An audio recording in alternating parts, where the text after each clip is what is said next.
Stories from the Shadows is a Lemon Difficult studio production. Join us on Patreon at patreon.com/lemondifficult for free access to all our podcast episodes, behind-the-scenes content for the Key of Dreams and more. That's patreon.com/lemondifficult.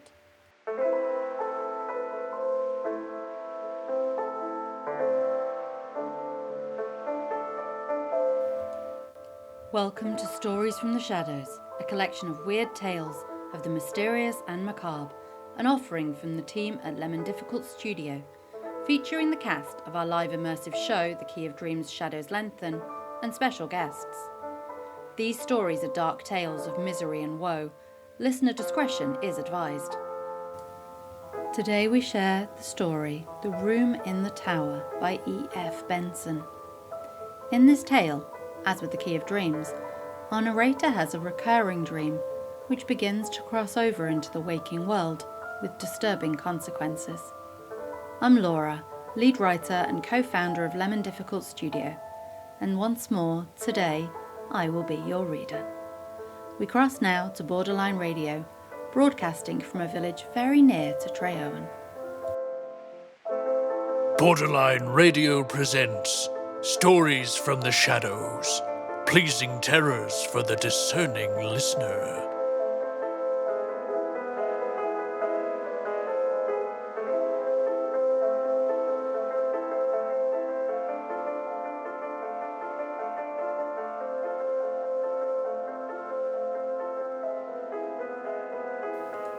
A certain friend of mine living abroad is amiable enough to write to me about once in a fortnight. Thus, when 14 days or thereabouts have elapsed since I last heard from him, my mind, probably either consciously or subconsciously, is expectant of a letter from him. One night last week, I dreamed that as I was going upstairs to dress for dinner, I heard, as I often hear, the sound of the postman's knock on my front door, and diverted my direction downstairs instead. There, among the other correspondence, was a letter from him. Thereafter, the fantastic entered, for on opening it, I found inside the Ace of Diamonds, and scribbled across it in his well-known handwriting, "I am sending you this for safe custody, as you know it is running an unreasonable risk to keep aces in Italy." The next evening, I was just preparing to go upstairs to dress, when I heard the postman's knock, and did precisely as I had done in my dream. There, among other letters, was one from my friend. Only it did not contain the Ace of Diamonds. Had it done so, I should have attached more weight to the matter, which, as it stands, seems to me a perfectly ordinary coincidence. No doubt I consciously or subconsciously expected a letter from him, and this suggested to me my dream. Similarly, the fact that my friend had not written to me for a fortnight suggested to him that he should do so. But occasionally it is not so easy to find such an explanation, and for the following story I can find no explanation at all. It came out of the dark, and into the dark it has gone again. All my life I have been a habitual dreamer. The nights are few, that is to say, when I do not find on awakening in the morning that some mental experience has been mine, and sometimes all night long, apparently, a series of the most dazzling adventures before me. Almost without exception, these adventures are pleasant, though often merely trivial. It is of an exception that I am going to speak. It was when I was about 16 that a certain dream first came to me, and this is how it befell. It opened with my being set down at the door of a big red brick house, where I understood I was going to stay. The servant who opened the door told me that tea was being served in the garden, and led me through a low, dark-panelled hall with large open fireplace onto a cheerful green lawn set round with flower beds. There were, grouped about the tea table, a small party of people, but they were all strangers to me except one, who was a schoolfellow called Jack Stone, clearly the son of the house, and he introduced me to his mother and father and a couple of sisters. I was, I remember, somewhat astonished to find myself here, for the boy in question was scarcely known to me, and I rather disliked what I knew of him. Moreover, he had left school nearly a year before. The afternoon was very hot, and an intolerable oppression reigned. On the far side of the lawn ran a red brick wall, with an iron gate in its centre, outside which stood a walnut tree. We sat in the shadow of the house opposite a row of long windows, inside which I could see a table with cloth laid, glimmering with glass and silver. This garden front of the house was very long, and at one end of it stood a tower of 3 stories, which looked to me much older than the rest of the building. Before long, Mrs. Stone, who, like the rest of the party, had sat in absolute silence, said to me, "Jack will show you to your room. I have given you the room in the tower." Quite inexplicably, my heart sank at her words. I felt as if I had known that I should have the room in the tower, and that it contained something dreadful and significant. Jack instantly got up, and I understand that I had to follow him. In silence, we passed through the hall and mounted a great oak staircase with many corners, and arrived at a small landing with 2 doors set in it. He pushed one of these open for me to enter, and without coming in himself, closed it after me. Then I knew that my conjecture had been right. There was something awful in the room, and with the terror of a nightmare growing swiftly and enveloping me, I awoke in a spasm of terror. Now that dream, or variations of it, occurred to me intermittently for 15 years. Most often it came in exactly this form: the arrival, the tea laid out on the lawn, the deadly silence succeeded by that one deadly sentence, the mounting with Jack Stone up to the room in the tower where horror dwelt, and it always came to a close in the nightmare of terror that which was in that room, though I never saw what it was. At other times I experienced variations on this same theme. Occasionally, for instance, we would be sitting at dinner in the dining room, into the windows of which I had looked on the first night when the dream of this house visited me. But wherever we were, there was the same silence, the same sense of dreadful oppression and foreboding. And the silence, I knew, would always be broken by Mrs. Stone saying to me, "Jack will show you to your room. I have given you the room in the tower." Upon which, this was invariable, I had to follow him up the oak staircase with many corners, and enter the place I dreaded more and more each time that I visited it in sleep.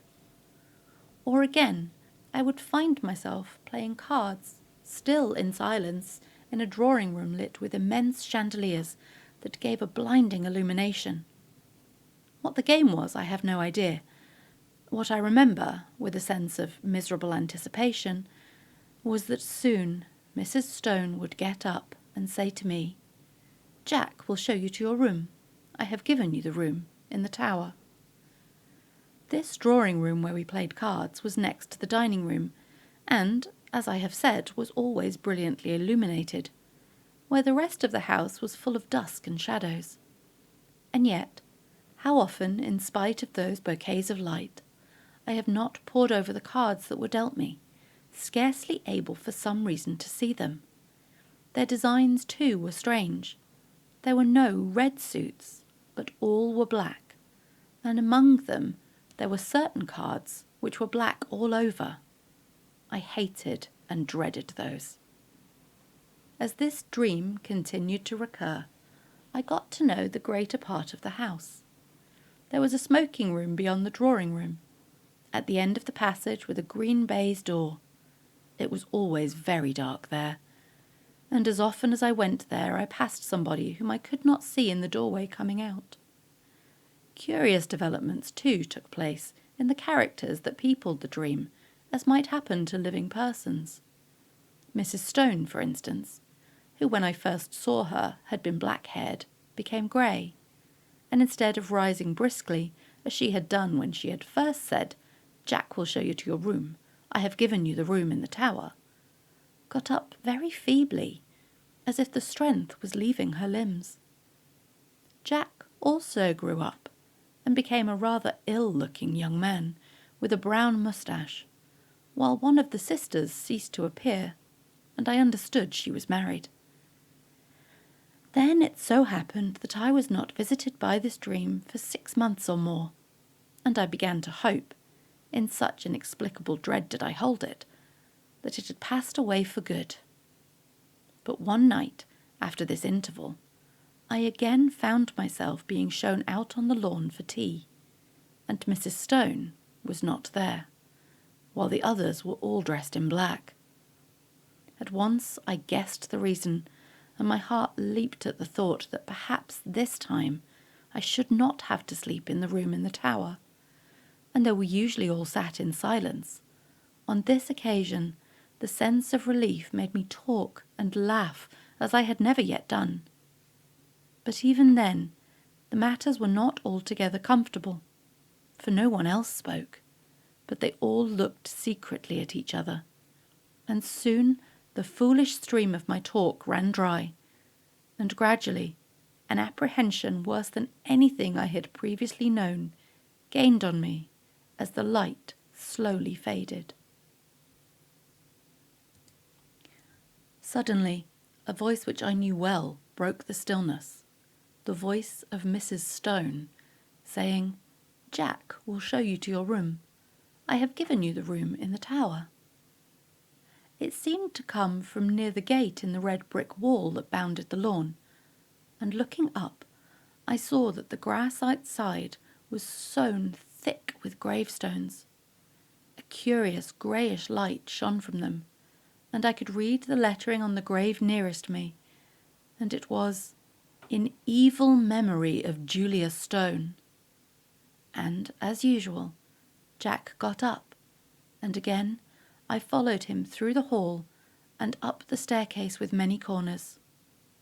On this occasion it was darker than usual, and when I passed the room in the tower, I could only just see the furniture, the position of which was already familiar to me.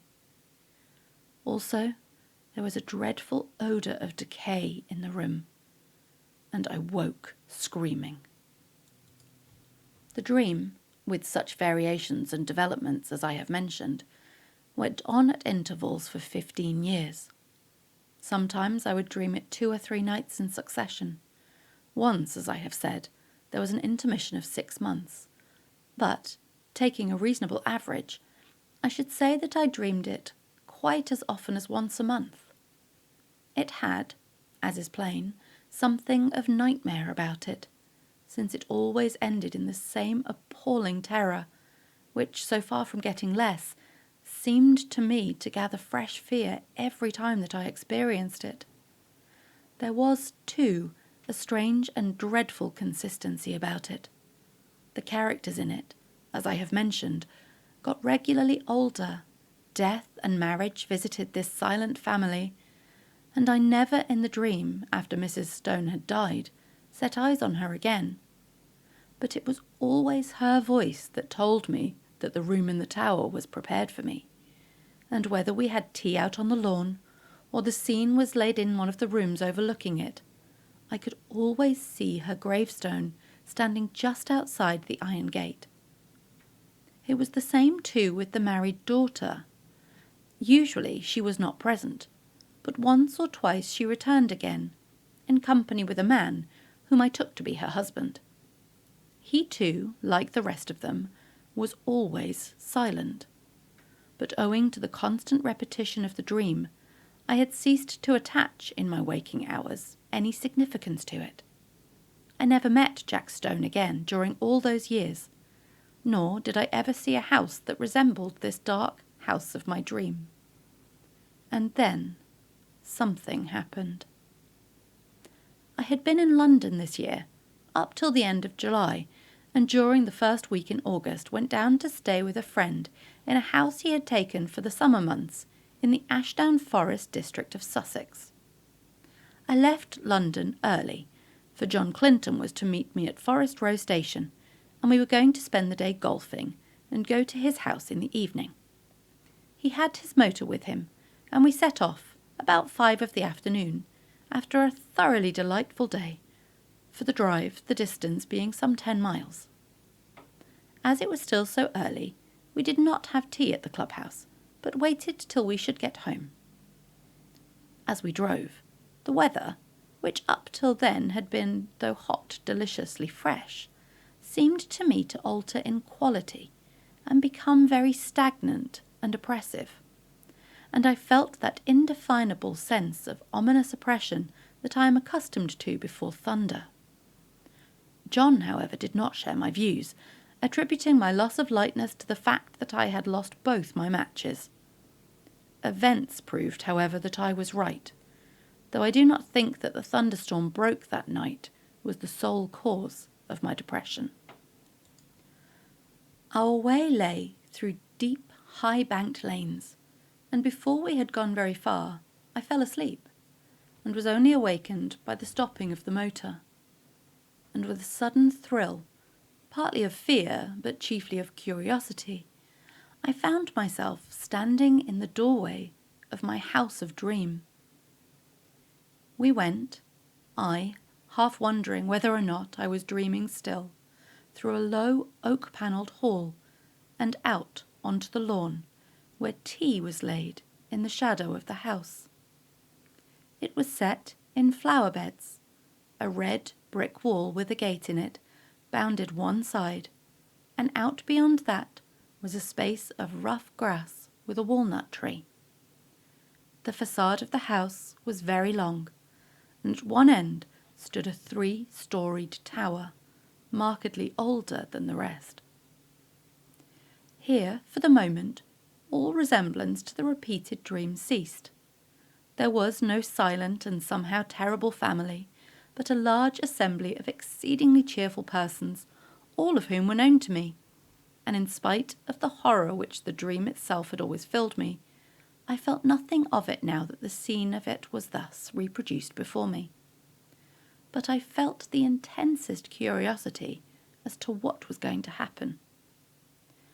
Tea pursued its cheerful course, and before long Mrs. Clinton got up, and at that moment I think I knew what she was going to say. She spoke to me, and what she said was, "Jack will show you to your room. I have given you the room in the tower." That was Stories from the Shadows, presented by Borderline Radio. Join us again tomorrow at the intersection of sanity and revelation.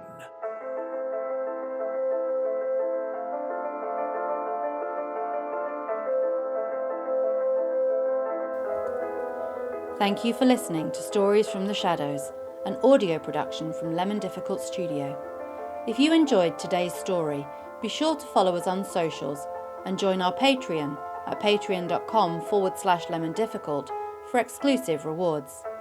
Members of our free tier have access to all episodes of Stories from the Shadows, as well as behind-the-scenes content and the latest updates on our live immersive show, The Key of Dreams: Shadows Lengthen. Until next time, dream by daylight.